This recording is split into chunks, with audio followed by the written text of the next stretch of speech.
Claro, hay que tener en cuenta que muchos lo toman como una fecha casi simbólica, la del 15 de marzo, no hay rigor científico en esto, pero siempre está bueno, más allá de si fue una semana antes, una semana después, recordar lo que está pasando en Siria, esta guerra que el mundo no sabe detener. Tengan en cuenta que además de los muertos hay millones de desplazados, gente que abandonó sus hogares, más allá de si son refugiados, es decir, si son recibidos en otro país, atravesando aún más peligros, o si son desplazados dentro de las propias fronteras, gente sin hogar que tuvo que dejar su oficio, su trabajo, su familia, sus seres queridos, sus cosas. Bueno, todo eso está ocurriendo en Siria hoy. Es por eso que hemos invitado a Tamara Lali, que pertenece a la Asociación Cultural Siria, es periodista además, licenciada en Ciencias Políticas, y me estabas contando que estuviste en Siria hasta hace poco. Sí, estuve 2 meses, entre el mes de septiembre y octubre. ¿Ahora, el año pasado? Ahora, hace pocos meses atrás. Y vuelvo a ir, en un par de meses más, vuelvo a ir a Siria. Porque bueno, es primero que es mi país, ¿no? De chica yo vine a la Argentina. ¿Naciste en Siria? Nací en Siria. Tengo familias, tengo muchísimos amigos y aparte es un país muy lindo para visitar, más allá de todo esto que se está viviendo, que hoy se cumplen 7 años de esta desgraciada guerra, que aclaro, nosotros no la definimos como guerra civil, porque en realidad hay 90 países que participan en Siria en esta guerra, entonces deja de ser una guerra civil cuando se plantea, está en otros rubros. Sí, nos habías contado eso la otra vez que viniste al programa. En ese caso fue para hablar de los refugiados, que por supuesto también te voy a pedir una actualización en ese sentido.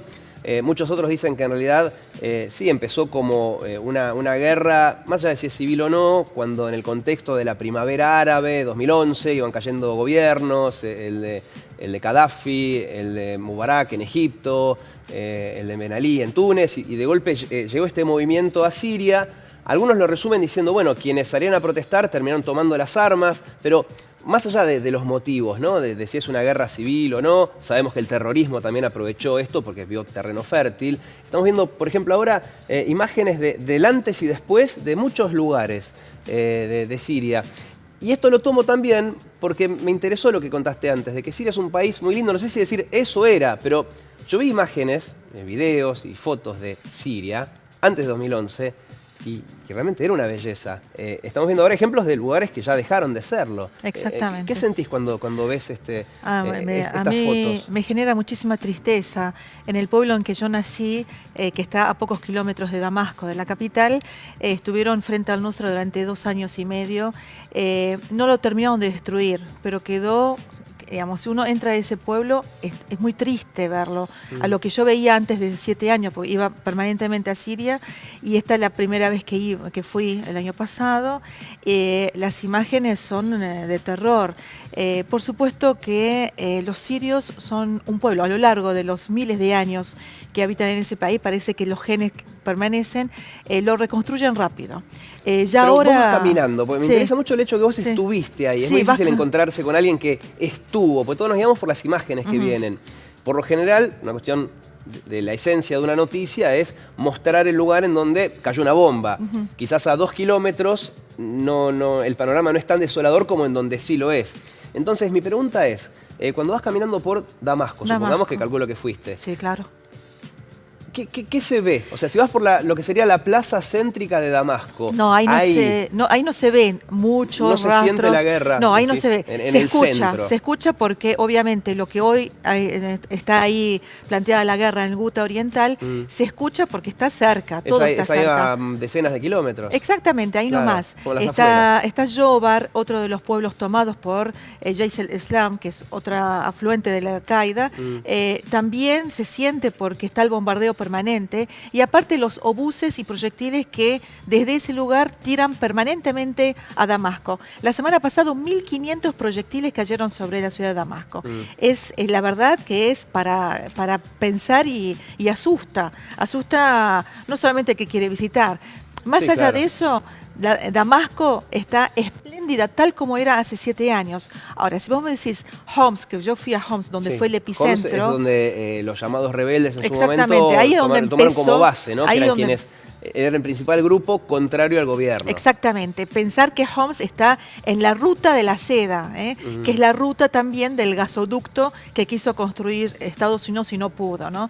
Homs fue el epicentro de esta guerra planetaria, como la llamamos, y estuve ahí, y sí, ahí es algo terrible. No queda nada. Pero tengo entendido que... Hay lugares donde no queda nada. Claro, no queda el país nada, lo van a... totalmente. Si Dios quiere, el día que termine la guerra, que todavía aparentemente no se le ve el final, es un país que, no sé si leí un porcentaje, debe ser muy difícil también establecerlo en número, pero que el 70% de la infraestructura del país colapsó. Sí. Desde puentes, rutas y cosas más básicas como una cloaca, un puerto, un camino, una escuela, un hospital. A pesar de eso, hay que crear el país de vuelta. Sí, hay que crear el país de vuelta. Y ahora en octubre está el primer Congreso Internacional de la Reconstrucción de Siria, donde se está invitando a muchos países, obviamente no los que estuvieron en contra de Siria y bombardeando Siria a través de sus mercenarios, sino a todos los países amigos. Se los invita para que vayan, porque es una oportunidad obviamente de negocio, pero también es recrearle y darle posibilidad a que ese país vuelva a andar como andaba antes. Hablando de los refugiados, en particular de los que vinieron a la Argentina, no hablamos de la comunidad siria, que tiene muchísimo tiempo en nuestro país, sino de los que vinieron después de 2011, ¿no? Que es cuando estalló el conflicto.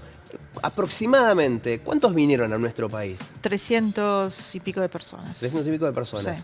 ¿Y lo hicieron a través de programas del gobierno, o sea, del gobierno anterior, de este, o por cuestiones más particulares de voy a la casa de mi tía, mi sobrino? Entre el 2011 y el 2013 fueron a cuestiones particulares. Las familias que tenían algún pariente en Siria lo traían para sacarlos de la guerra. A partir de agosto del 2013 se establece aquí un programa, que se llama Programa Siria, de la Dirección Nacional de Migraciones, y a partir de ahí la gente optaba o los traía, siempre tenía que haber un llamante, o los traía a través de ese programa, que es visa humanitaria, nada más. Como para que la gente tenga en claro, el Estado argentino no brindaba ni brinda ningún tipo de contención salvo ese ingreso al país. Y después, y continuó este programa. Pero se fue reduciéndose la cantidad de gente que venía a la Argentina. O sea, ¿hay gente que ahora de la Argentina volvió a Siria? Muchísimos. ¿En este último tiempo? Ahora, este mes están volviendo 5 familias. O sea, no 5 personas, ¿Y a qué lugar 5 vuelven? familias. A sus ciudades. Porque el 90%, claro, el 90% del país ya está bajo control del ejército y el gobierno sirio. Vuelven a sus ciudades. ¿Cuál es el motivo de que se fueron? Bueno, una familia me contó de que ellos allá tenían tienen muchas familias, etcétera. Pero acá había muchos motivos por los cuales, entre ellos, la violencia callejera. A una familia le entraron a robar 3 veces a su domicilio. No, increíble. Escapan de la guerra, vienen acá y por la inseguridad. Claro, la forma de no poder sobrevivir, porque la mayoría son profesionales y acá no pueden ni siquiera homologar su título, no conseguir trabajo, el idioma. Dice, y allá tenemos un solo problema, la guerra. Gracias, gracias Tamara, a ustedes, por hacernos entender un poco más lo que está pasando en Siria, país que, insisto, desde hace 7 años está en este conflicto, todavía no sabemos cuándo puede llegar a terminar.